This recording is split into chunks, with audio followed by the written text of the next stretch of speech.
প্রথমে এখানে একটা মশলা তৈরি করে নিতে হবে। বেশ কটা কাজু আর পেস্তা নিয়েছি, টমেটো, কাঁচা লঙ্কা, গ্রেট করা আদা দিয়ে পেস্ট করে নেব। নমস্কার, আমি লিপিকা, আপনারা দেখছেন বং রাঁধুনি রান্নাঘর। এখানে বাসমতি চাল নিয়েছি, আধ ঘন্টা আগে ভিজিয়ে রেখেছিলাম। জলটা ফুটে উঠেছে, চালটা ছেড়ে দিচ্ছি, ভাতটা হবে। আর এদিকে একটা পাত্রে তেল গরম করে নিলাম কড়াইতে, আর গরম তেলের মধ্যে ফোড়ন দিচ্ছি। তেজপাতা, শুকনো লঙ্কা, লবঙ্গ, দারচিনি, গোলমরিচ, সাদা জিরে, ছোটো এলাচ। এই ফোড়নটাকে ভালো করে একটু নেড়ে চেড়ে ভেজে নিলাম। আর ফোড়নটা ভেজে নেওয়ার পর নুন দিয়ে সেদ্ধ করা আলু, একটা আলুকে 4 টুকরো করে কেটেছি, সেই আলুটাকে, এখানে আমি 3টে আলু নিয়েছি মিডিয়াম সাইজের, আলুটাকে একটু নেড়ে চেড়ে ভেজে নেব। আর এখানে একটা মশলা তৈরি করে নিচ্ছি। পেস্তা, কাজু বাদাম নিয়েছি, টমেটো একটা, 4টা কাঁচা লঙ্কা আর হাফ ইঞ্চি গ্রেট করা আদা, সব কিছু একসঙ্গে পেস্ট করে নিলাম। আর ভেজে নেওয়া আলুর মধ্যে ওই পেস্ট করা মশলাটা দিয়ে নেড়ে চেড়ে নিলাম। এবার এখানে দিয়ে দেবো রেগুলার মশলা, লঙ্কার গুঁড়ো, হলুদ, ধনের গুঁড়ো, জিরের গুঁড়ো, গরম মশলা, এগুলোকে দিয়ে ভালো করে নাড়িয়ে নেব। পাত্র ধোয়া জলটা এখানে একটু দিয়ে দেবো, আর নাড়তে হবে কারণ যেহেতু কাজু বাদাম আছে। বেশ ভালো করে এটাকে নাড়িয়ে চাড়িয়ে রান্না করে নিতে হবে।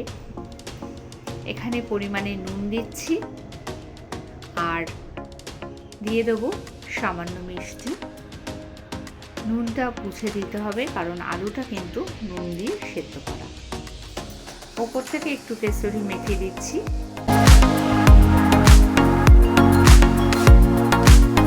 রেডি হয়ে গেছে আজকের এই একদম অন্যরকম একটা আলুর রেসিপি। আলুর দম বলতে পারেন, নতুন রকম।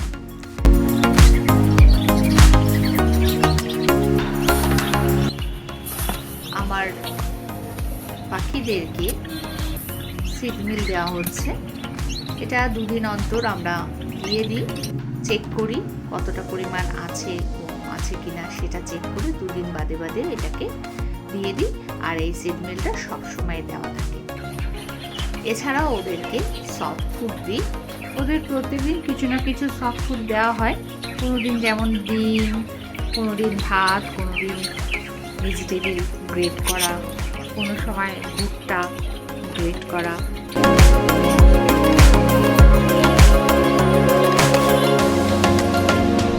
একদিন বাদ দিয়ে আমরা চেক করি যে কোন পরিমাণে সব আছে না নেই, ফুরিয়ে গেছে। এই সফট ফুডটা তো সকালের দিকে দেওয়া হয়। ওদের জন্য অনেক সময় দিতে হয়, কারণ এই সফট ফুড দেওয়ার পর 4 ঘন্টার মধ্যে ওই খাবারের পাত্রগুলো আবার নামিয়ে ফেলতে হয়। কারণ ওই খাবারের মধ্যে ব্যাকটেরিয়া জন্মে গেলে তখন ওটা যদি ওরা খায়, ওরা তাহলে অসুস্থ হতে পারে, সেটা মাথায় রাখতে হবে। বন্ধুরা, ওরা একটা পাত্র নিলাম, সেই পাত্রের মধ্যে তেল দিচ্ছি ঘি, আর তেল আর ঘি মিশিয়ে নেব। তার মধ্যে এবার ফোড়ন দেব। গরম মশলা মধ্যে দারচিনি, ছোট এলাচ, লবঙ্গ, তেজপাতা, এগুলোকে ভেজে নেব। আর ওদিকে গাজর, ক্যাপসিকাম, বিনস এগুলো কেটে নিয়েছি, সেগুলোকে দিয়ে দিতে হবে। এই ফোড়নটার মধ্যে ঘি আর সাদা তেলের মধ্যে যে ফোড়নটা দিয়েছিলাম সেটা ভাজা হয়ে গেছে। তখন এবার প্রথমে গাজর দিলাম,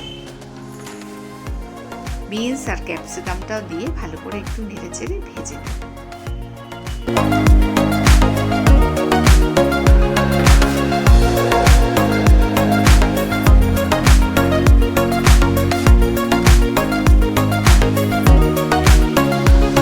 সমস্ত সবজিগুলো একসঙ্গে মিশিয়ে ভালো করে একটু ভেজে নিলাম। আর সবজিগুলো ভাজা হয়ে গেছে। এখন এবার দিয়ে দিচ্ছি নুনটা পরিমাণেই দিয়ে নিলাম একবারই।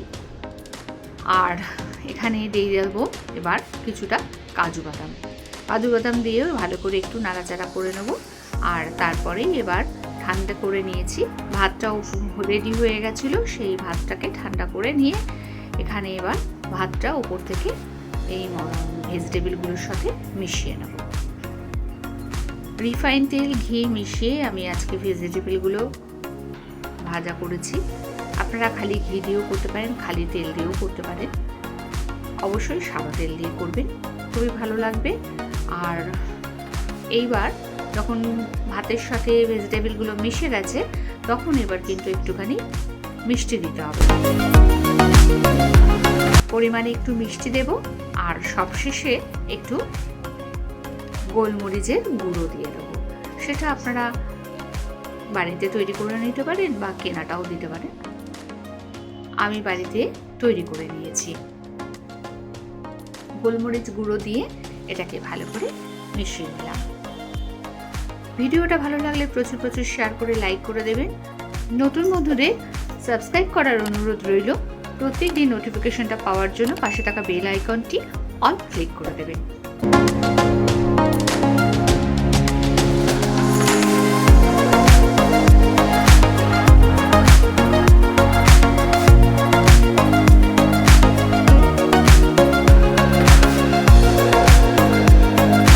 আজ বন্ধুরা ভিডিওটা এখানেই শেষ করলাম। আবারও দেখা হবে, ফিরে আসছি আরও একটি নতুন পর্বে। সুস্থ থাকুন, ভালো থাকুন। আমার সঙ্গে থাকার জন্য অনেক অনেক ধন্যবাদ।